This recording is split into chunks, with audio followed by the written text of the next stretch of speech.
Muy buenos días a todos, mi nombre es Jorge y hoy vamos a hablar sobre la cadena de sonido, las fuentes de sonido y entradas diferenciales. A su vez, hablaremos también de la relación entre las unidades dBu, dBV, así como el voltaje RMS y el valor peak. También es necesario hablar sobre conceptos como el THD, el SNR y las diferencias entre volumen, gain y trim. Por último, abarcaremos la diferencia entre sistemas lineales y no lineales y hablaremos de la respuesta en frecuencia. Vayamos por partes. Antes que nada, la cadena de sonido es el recorrido que una señal realiza desde que la fuente capta o emite la propia señal hasta que un altavoz la reproduce en el medio auditivo. La cadena de sonido está compuesta por una fuente de sonido que actúa como un transductor del medio acústico al eléctrico, un preamplificador que aumenta la ganancia de la señal, procesadores de la señal que le permiten editar y modificar la señal, una etapa de potencia que aumenta la potencia de la señal y un altavoz que la transduce de nuevo al medio acústico. Cuando hablamos de fuentes de voltajes hacemos referencia a la relación de impedancias que existen entre ellas, en las cuales se debe cumplir que la impedancia de salida debe ser al menos en torno a 10 veces inferior que la impedancia de entrada. Para hablar de este concepto vamos a comparar componentes que tenemos en nuestro trabajo de documentación acerca de las fuentes de voltaje. En este documento tenemos todo tipo de componentes que he ido recopilando, además de diferentes opciones variando el precio y el tipo, llegando a conclusiones mediante los datos recopilados de cada componente.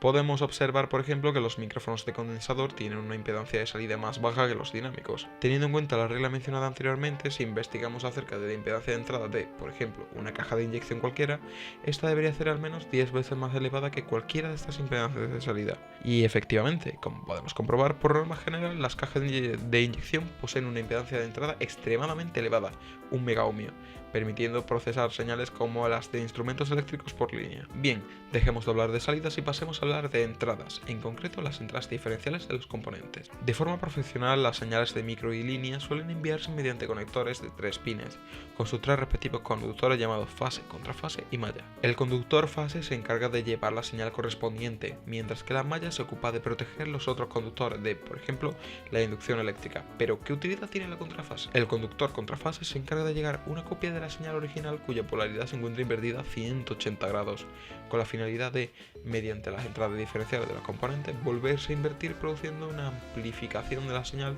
y una eliminación del ruido producido por el recorrido. Este tipo de conexionado es denominado como balanceo. Ahora ya sabemos cómo transcurre la señal en nuestra cadena de sonido, pero también es importante dedicarle tiempo a las unidades con las que trabajamos, los decibelios. Los decibelios son unidades que utilizamos para medir la amplitud del sonido con el que trabajamos. En este caso, esta unidad está directamente relacionada con el voltaje. Por ejemplo, valores como más 4 dBu, señal de línea profesional, o menos 10 dBV, señal de línea doméstico, son medidos en decibelios y se encuentran a menudo en los serigraficados de los componentes con los que trabajamos. Los dBu y los dBV consisten en relaciones logarítmicas entre un voltaje utilizado y el voltaje de referencia establecido en cada región. Este voltaje utilizado se trata del voltaje RMS, root mean square, el cual representa la amplitud media de la señal. Es importante recalcar esto para no confundir nuestra medida con el valor peak, el cual representa la amplitud máxima con la que llega la señal durante su recorrido. La amplitud puede verse representada por cualquiera de estas formas y podemos cambiar entre una unidad u otra mediante estas fórmulas en pantalla. Supongamos que tenemos, por ejemplo, 1,23 voltios de RMS y queremos ver esta magnitud en el resto de unidades. Por ejemplo, para obtener el valor peak debemos utilizar la siguiente fórmula que estáis viendo ahora mismo, dejándonos como resultado 1,7 en valor pico. Ahora, para obtener los valores respectivos en decibelios debemos utilizar la siguiente fórmula en ambos. El voltaje de referencia que se utiliza en esta fórmula es el punto que nos mostrará la diferencia entre dBu y dBV, ya que, por reglamento, el voltaje de referencia en dBu es de 0,775 voltios, mientras que en dBV es de 1 voltio, dejándonos con estos diferentes resultados. Una vez todo este tema claro, podemos pasar a hablar de conceptos como la distorsión armónica y el THD. La distorsión armónica consiste en un parámetro técnico utilizado para definir la señal de audio que sale de un sistema. Este fenómeno ocurre cuando la señal de salida de un componente sufre variaciones respecto a la señal de entrada. Las variaciones producidas por este fenómeno afectan a la onda produciendo armónicos en esta que no estaban en la señal anteriormente. No obstante, a pesar de lo que pueda parecer, este fenómeno no tiene por qué ser algo no deseado, ya que de forma artística se utiliza por ejemplo en bandas de rock o metal. La distorsión armónica se mide tomando como referencia una señal de 1 kHz y comparando la entrada y salida de la señal. buscando que, salvo los casos artísticos previamente mencionados, el parámetro no supere el 1%. Ahora, centrándonos en la dinámica de la señal, es imprescindible hablar de SNR o nivel señal ruido. El SNR es la diferencia entre el valor instantáneo de la señal de interés en un momento dado y el ruido que posee el formato o ambiente en la que se está valorando. En la mayoría de casos se trata de que la diferencia entre ambos sea lo mayor posible, para así tener la menor cantidad de ruido posible en pos de obtener una mayor calidad auditiva. Ahora vamos a hablar sobre la diferencia entre volumen, gain y trim, tres parámetros que resultan vitales para el control y mezcla del sonido. El volumen determina la cantidad de sonido que se está reproduciendo, mientras que la ganancia controla la cantidad de aumento de señal que se produce a un sonido.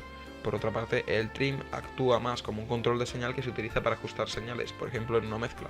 Durante todo el vídeo hemos hablado sobre el concepto de linealidad en una cadena de sonido, concepto en el que vamos a centrarnos ahora.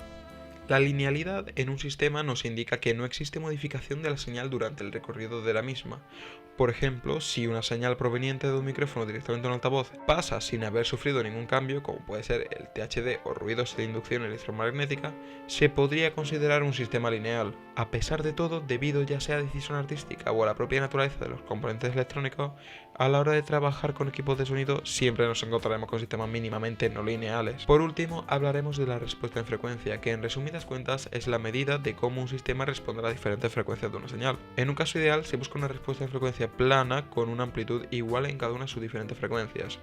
No obstante, en cada sistema de audio se presentan diferentes variaciones que determinan el sonido que cada componente produce. Por ejemplo, cuando existe una diferencia en el sonido que producen dos altavoces distintos de diferentes marcas o incluso diferente modelo, es debido a que cada altavoz presenta una respuesta de frecuencia única.